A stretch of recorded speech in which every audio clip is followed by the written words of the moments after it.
শিক্ষার্থীরা অর্থনীতি ক্লাসে তোমাদেরকে স্বাগত। আজ নিশ্চয়ই তোমরা ভালো আছো, সুস্থ আছো।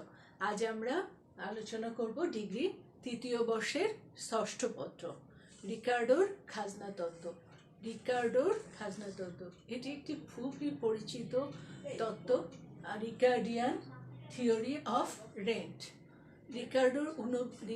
প্রখ্যাত অর্থনীতিবিদ ডেভিড রিকার্ডো 19শ শতাব্দীর প্রথম দিকে জমির খাজনা সম্পর্কে যে তত্ত্ব প্রদান করেন তার নাম অনুসারে এই তত্ত্বটিকে বলা হয় রিকার্ডোর খাজনা তত্ত্ব। তিনি বলেন যে খাজনা হলো উৎপাদনের সেই অংশ যা জমির মৌলিক এবং অবিনশ্বর ক্ষমতা ব্যবহারের জন্য জমির মালিককে প্রদান করা হয়।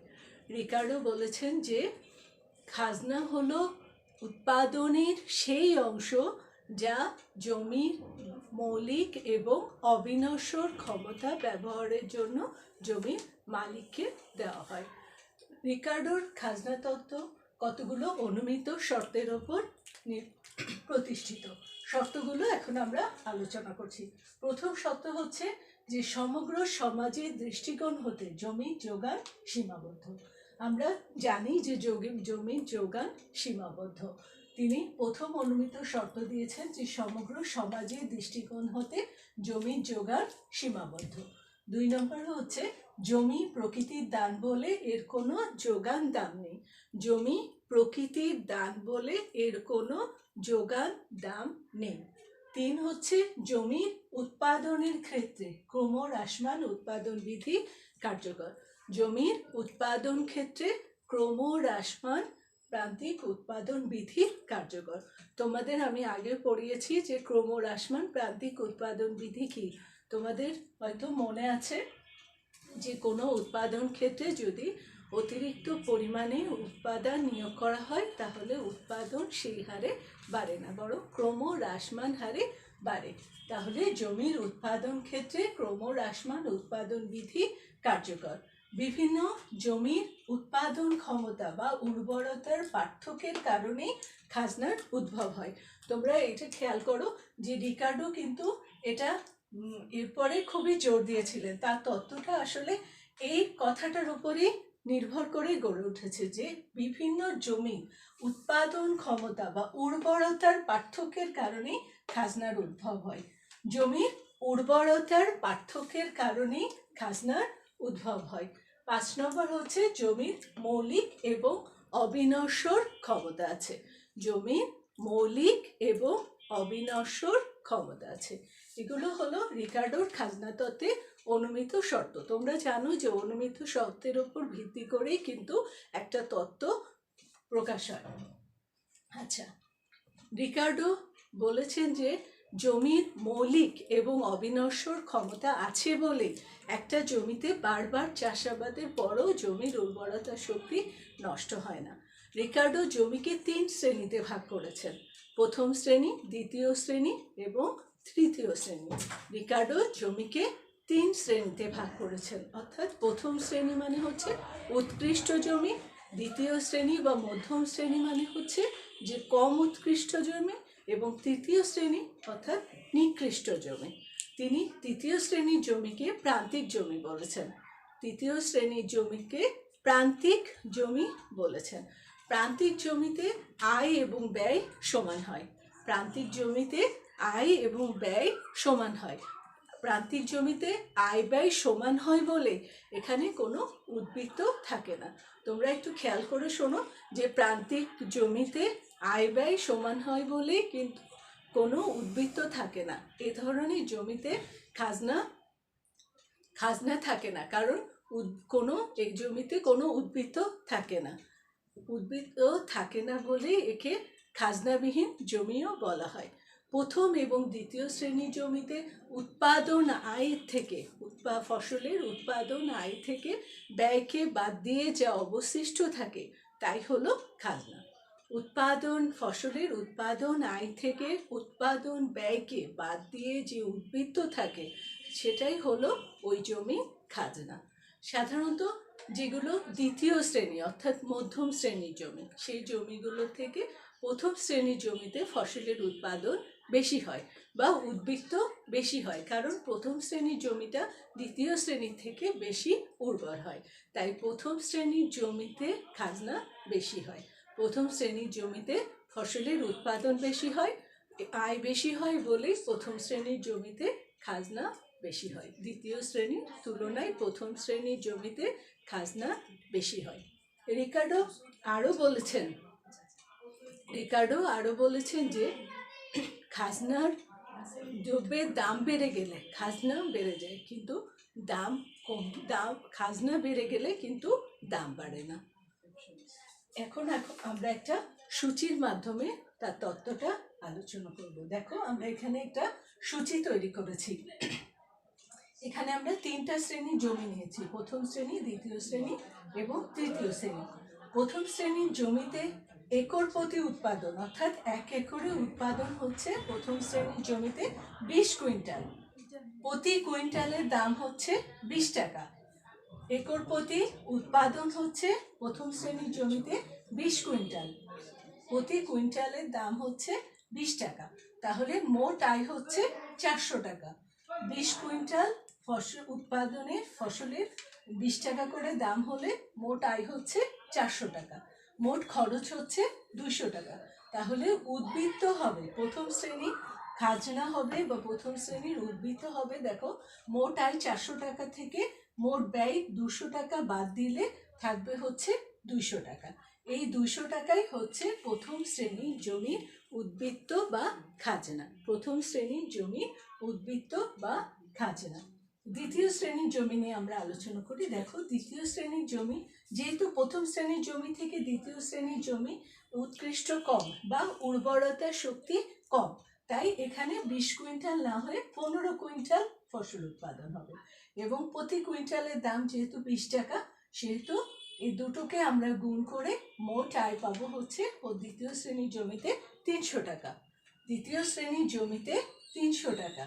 এই 300 টাকা হচ্ছে আয় এবং মোট খরচ হচ্ছে 200 টাকা। তাহলে দ্বিতীয় শ্রেণীর খাজনা 300 থেকে 200 বাদ দিলে হচ্ছে 100 টাকা। 300 থেকে 200 বাদ দিলে খাজনা বা উদ্বৃত্ত হচ্ছে 100 টাকা। অর্থাৎ দ্বিতীয় শ্রেণীর জমিতে খাজনা হলো 100 টাকা। তৃতীয় শ্রেণীর জমি যেহেতু নিকৃষ্ট জমি, এগুলো প্রথম শ্রেণী এবং দ্বিতীয় শ্রেণী থেকে উর্বরতা কম, কাজেই এই জমিতে ফসল উৎপাদন হচ্ছে 10 কুইন্টাল এবং যেহেতু দাম 20 টাকা, মোট আয় হচ্ছে 200 টাকা। মোট আয় হচ্ছে, এই দুটো গুণ করে আমরা মোট আয় পাচ্ছি 200 টাকা। মোট ব্যয় বা মোট খরচ হচ্ছে 200 টাকা। আয় থেকে ব্যয় বাদ দিলে উদ্বৃত্ত বা খাজনা থাকছে 0 টাকা। তাহলে তৃতীয় শ্রেণীর খাজনা দেখো, 200 বিয়োগ 200 সমান 0 টাকা। আমরা প্রথমেই বলেছিলাম যে তৃতীয় শ্রেণীর জমিতে আয় এবং ব্যয় সমান হয়। তোমরা দেখো এখানে সূচিতেও কিন্তু তাই দেখতে পাচ্ছ যে তৃতীয় শ্রেণীর জমিতে আয় এবং ব্যয় সমান। আয় এবং ব্যয় সমান, সেজন্য এই শ্রেণীর জমিতে কোনো উদ্বৃত্ত বা খাজনা থাকে না। এই জন্য একে বলা হয় খাজনাবিহীন জমি বা প্রান্তিক জমি। তৃতীয় শ্রেণীর জমিতে আয় ব্যয় সমান হয় বলে এই শ্রেণীর জমিতে খাজনা থাকে না। তৃতীয় শ্রেণীর তুলনায় দ্বিতীয় শ্রেণীর জমি উর্বর বেশি, এই জন্য এখানে খাজনা একটু বেশি হয়। তারপরে প্রথম শ্রেণীর জমি যেহেতু সবচেয়ে উৎকৃষ্ট, সেহেতু প্রথম শ্রেণীর জমিতে দেখো 200 টাকা খাজনা হয়েছে, দ্বিতীয় শ্রেণীর জমিতে 100 টাকা এবং তৃতীয় শ্রেণীর জমিতে কোনো খাজনা নেই। তোমরা সূচিটা বুঝেছ নিশ্চয়। আমরা এখন এই সূচিটার সাহায্যে একটা চিত্র অঙ্কন করব। রিকার্ডোর খাজনা তত্ত্বের আমরা একটা চিত্রের মাধ্যমে দেখাবো। আমরা এখানে দুটো ভূমি অক্ষ এবং লম্ব অক্ষ নিয়েছি। ভূমি অক্ষে বিভিন্ন শ্রেণীর জমি দেখিয়েছি এবং লম্ব অক্ষে উৎপাদন বা খাজনা দেখিয়েছি। এখানে আমরা 3টা শ্রেণীর জমি দেখাচ্ছি। প্রথম শ্রেণীর জমি হচ্ছে ওএ, প্রথম শ্রেণীর জমি হচ্ছে ওএ, দ্বিতীয় শ্রেণীর জমি হচ্ছে এবি এবং তৃতীয় শ্রেণীর জমি হচ্ছে বিসি। আমরা এখানে 3টা শ্রেণীর জমিকে দেখিয়েছি। তোমরা একটু খেয়াল করে দেখো, তাহলে বুঝতে পারবে যে ওএ হচ্ছে প্রথম শ্রেণী, এবি হচ্ছে দ্বিতীয় শ্রেণী এবং বিসি হচ্ছে তৃতীয় শ্রেণীর জমি। ও প্রথম শ্রেণীর জমির আর লম্ব অক্ষে আমরা কিন্তু উৎপাদন বা খাজনা দেখিয়েছি। প্রথম শ্রেণীর জমি দেখো, আয় হচ্ছে ও এ আই জে, এটা হচ্ছে প্রথম শ্রেণীর জমি। প্রথম শ্রেণীর জমির আয় হচ্ছে ও এ আই জে, অর্থাৎ এতখানি হচ্ছে প্রথম শ্রেণীর আয়। আর ব্যয় হচ্ছে ও A H K, O A H K. প্রথম শ্রেণীর জমির আয় হচ্ছে ও এ আই জে এবং ব্যয় হচ্ছে ও এ এইচ কে। এখন এখান থেকে আয় থেকে যদি আমরা ব্যয়কে বাদ দিয়ে দিই, আয় থেকে যদি আমরা ব্যয়কে বাদ দিয়ে দিই তাহলে কি থাকবে? উদ্বৃত্ত থাকবে। আয় থেকে আমরা ব্যয়কে বাদ দিয়ে দিলে উদ্বৃত্ত হবে। তাহলে এটুকু হচ্ছে আমাদের আয়, এটুকু হচ্ছে ব্যয়। আয় থেকে আমরা ব্যয়টাকে বাদ দিয়ে দিলাম, তাহলে উদ্বৃত্ত থাকছে হচ্ছে কে এইচ আই জে। প্রথম শ্রেণীর জমিতে উদ্বৃত্ত থাকছে হচ্ছে কে এইচ আই জে। এই কে এইচ আই জে পরিমাণ উদ্বৃত্তই হচ্ছে প্রথম শ্রেণীর জমির খাজনা। এবার আমরা দ্বিতীয় শ্রেণী দেখব। দ্বিতীয় শ্রেণী হচ্ছে এবি। দ্বিতীয় শ্রেণীর জমি হচ্ছে এবি। এবিতে আয় হলো এ বি এফ জি, আয় হলো এ বি এফ জি, ব্যয় হচ্ছে এ বি ই এইচ, ব্যয় হচ্ছে এ বি ই এইচ। আয় হচ্ছে এতখানি, ব্যয় হচ্ছে এতখানি। তাহলে আয় থেকে যদি আমরা ব্যয়টাকে বাদ দিয়ে দিই তাহলে আমরা উদ্বৃত্ত পেয়ে যাব। তাহলে আয় হচ্ছে দ্বিতীয় শ্রেণীর এ বি এফ জি, তার থেকে ব্যয় আমরা এ বি ই এইচ বাদ দিলে এইচ ই এফ জি, এটাই হচ্ছে দ্বিতীয় শ্রেণীর উদ্বৃত্ত বা খাজনা। এইচ ই এফ জি হচ্ছে দ্বিতীয় শ্রেণীর উদ্বৃত্ত বা খাজনা। এবার যদি আমরা তৃতীয় শ্রেণী দেখি, বিসি। বিসি হচ্ছে আমাদের তৃতীয় শ্রেণী, বিসি হচ্ছে আমাদের তৃতীয় শ্রেণী। তৃতীয় শ্রেণীর জমিতে আয় দেখো বি সি ডি ই, আয় হচ্ছে বি সি ডি ই এবং ব্যয়ও হচ্ছে বি সি ডি ই, অর্থাৎ এখানে আয়ও যতটুকু ব্যয়ও ততটুকু, আয়ও যতটুকু ব্যয়ও ততটুকু। সুতরাং এখানে কোনো উদ্বৃত্তও থাকছে না এবং তৃতীয় শ্রেণীর জমিতে কোনো খাজনাও থাকছে না। আমি এখানে প্রথম শ্রেণীর খাজনাটা দেখিয়েছিলাম যে ও এ আই জে বিয়োগ ও এ এইচ কে, আয় থেকে ব্যয় বাদ দিয়ে কে এইচ আই জে হচ্ছে উদ্বৃত্ত। দ্বিতীয় শ্রেণীর জমিতে মোট আয় হচ্ছে এ বি এফ জি, ব্যয় হচ্ছে এ বি ই এইচ, উদ্বৃত্ত হচ্ছে এইচ ই এফ জি। তৃতীয় শ্রেণীর জমিতে আয় হচ্ছে বি সি ডি ই, ব্যয়ও হচ্ছে বি সি ডি ই, আয় থেকে ব্যয় বাদ দিলে কিছুই থাকছে না, শূন্য হয়ে যাচ্ছে। অর্থাৎ এখানে আয় ও ব্যয় সমান বলে তৃতীয় শ্রেণীর জমিতে কোনো খাজনা থাকে না। তাহলে আমরা বুঝতে পারলাম যে রিকার্ডো দেখিয়েছেন যে জমির উর্বরতা শক্তির পার্থক্যের কারণেই খাজনার উদ্ভব হয়। জমির উর্বরতা শক্তির পার্থক্যের কারণেই খাজনার উদ্ভব হয়, অর্থাৎ যে জমি বেশি উর্বর বা উৎকৃষ্ট সেই জমিতে খাজনা বেশি, যে জমি তার তুলনায় কম উৎকৃষ্ট সেই জমিতে খাজনা কম এবং তৃতীয় শ্রেণীর জমিতে খাজনা থাকে না।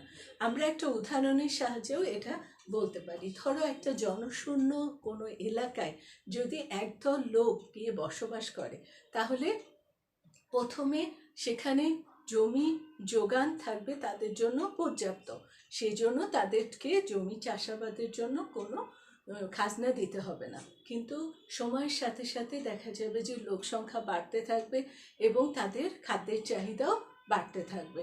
তখন তারা কি করবে? তখন তারা ওই বর্ধিত চাহিদা মেটানোর জন্য জমিতে অধিক ফসল ফলানোর চেষ্টা করবে। ফলে ক্রমহ্রাসমান প্রান্তিক উৎপাদন বিধির কারণে কিন্তু উৎপাদন ব্যয়টা বেড়ে যাবে। ফলে তারা বর্ধিত চাহিদা মেটানোর জন্য তখন তার থেকে কম উৎকৃষ্ট অর্থাৎ মধ্যম শ্রেণীর জমিতে চাষাবাদ শুরু করবে। মধ্যম শ্রেণীর জমিতে চাষাবাদ করে যে ফসল উৎপাদন করবে তার থেকে প্রথম শ্রেণীর জমিতে ফসল উৎপাদন বেশি হবে। দ্বিতীয় শ্রেণীর তুলনায় প্রথম শ্রেণীতে যে ফসল উৎপাদন বেশি হবে সেটাই হলো প্রথম শ্রেণীর খাজনা হবে। তারপরে যখন তাদের খাদ্যের চাহিদা আরও বেড়ে যাবে তখন কি করবে, তারা নিকৃষ্ট জমিতে চাষাবাদ শুরু করবে। নিকৃষ্ট জমিতে তাদের আয় ব্যয় সমান হবে, ফলে সেই নিকৃষ্ট জমিতে তাদের কোনো খাজনা থাকবে না। তাহলে তোমরা বুঝতে পারলে যে রিকার্ডো বলেছেন যে জমির উর্বরা শক্তির পার্থক্যের কারণেই খাজনার উদ্ভব হয়। রিকার্ডোর এই তত্ত্বটি সমালোচিতও হয়েছে। সমালোচনাগুলো এখন আমরা আলোচনা করব। সমালোচকরা অবিনশ্বর ক্ষমতা নেই।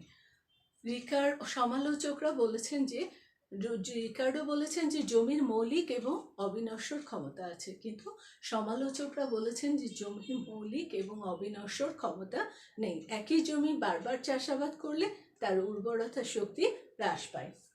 চাষ পদ্ধতি। রিকার্ডো জমিকে 3 শ্রেণীতে ভাগ করেছেন, প্রথম, দ্বিতীয় এবং তৃতীয় শ্রেণী। তিনি বলেছেন যে মানুষ প্রথমে প্রথম শ্রেণীর জমিতে চাষাবাদ করবে, তারপর দ্বিতীয়, তারপর তৃতীয় শ্রেণীর জমিতে চাষাবাদ করবে। কিন্তু অনেক অর্থনীতিবিদ বলেছেন যে, যেমন কেরি, রসার, তারা দেখিয়েছেন যে মানুষ শুধুমাত্র উর্বরতার শক্তিও নয়, তাদের জমির অবস্থানের ওপরও তাদের পছন্দ নির্ভর করে। যেমন বাসস্থানের কাছে কম উর্বর জমি তাদের বেশি পছন্দনীয় বাসস্থানের দূরে উর্বর জমি থেকেও। 3 হচ্ছে খাজনাবিহীন জমি নেই। অনেক অর্থনীতিবিদ এটা দেখিয়েছেন যে রিকার্ডোর যে কল্পিত খাজনাবিহীন জমি অর্থাৎ প্রান্তিক জমি, এরকম জমি বাস্তবে দেখা যায় না। প্রত্যেক জমিরই কম বা বেশি খাজনা থাকে। খাজনাবিহীন জমি বলে কোনো জমি থাকে না। খাজনা ও দাম। রিকার্ডো বলেছেন যে রিকার্ডো বলেছেন যে দাম খাজনার উপর নির্ভর করে, কিন্তু খাজনা দামের উপর নির্ভর করে না, কিন্তু এটা অনেকে অস্বীকার করেন। পৃথক তত্ত্ব নিষ্প্রয়োজন। মার্শাল বলেছেন যে খাজনা হলো একটা উপাদান দাম। অন্যান্য উপাদানের দাম যেমন উপাদানের চাহিদা এবং যোগানের ভিত্তিতে নির্ধারিত হয়, তেমনি খাজনাও জমির চাহিদা এবং যোগানের ভিত্তিতে নির্ধারিত হবে। এর জন্য আলাদা কোনো তত্ত্বের প্রয়োজন নেই। কেবলমাত্র ভূমিতে খাজনার উদ্ভব হয় না। রিকার্ডো বলেছেন যেহেতু ভূমি স্বল্প এবং দীর্ঘকালীন সম্পূর্ণভাবে সীমাবদ্ধ, তাই ভূমিতেই খাজনার উদ্ভব হয়। কিন্তু আধুনিক অর্থনীতিবিদরা বলেন যে স্বল্পকালে যে সমস্ত উপাদানের যোগান সীমাবদ্ধ, সে সমস্ত বা যোগান সীমিত, সে সমস্ত উপাদানের ক্ষেত্রে খাজনার উদ্ভব হয়। উর্বরতা শক্তি একই রূপ হলেও খাজনার উদ্ভব হতে পারে। উর্বরতা শক্তি একই রূপ হলেও ক্রমহ্রাসমান প্রান্তিক উৎপাদন বিধির প্রয়োগের কারণে একই উর্বরতা সম্পন্ন জমিরও কিন্তু খাজনা পৃথক হতে পারে। খাজনা কিভাবে নির্ধারিত হয়? সমালোচকরা বলেছেন যে রিকার্ডো খাজনার পার্থক্য, জমির উর্বরতা এবং পার্থক্য নিয়ে আলোচনা করেছেন, কিন্তু খাজনা কিভাবে নির্ধারিত হয় সে সম্পর্কে তার সুনির্দিষ্ট ব্যাখ্যা কম। এগুলো হলো রিকার্ডোর খাজনা তত্ত্বের সমালোচনা। যদিও তত্ত্বটির সমালোচনা আছে, তবুও তত্ত্বটির গুরুত্ব কিন্তু অস্বীকার করা যায় না, কারণ এই তত্ত্বটির উপর ভিত্তি করেই আধুনিক খাজনা তত্ত্বের উদ্ভব হয়েছে।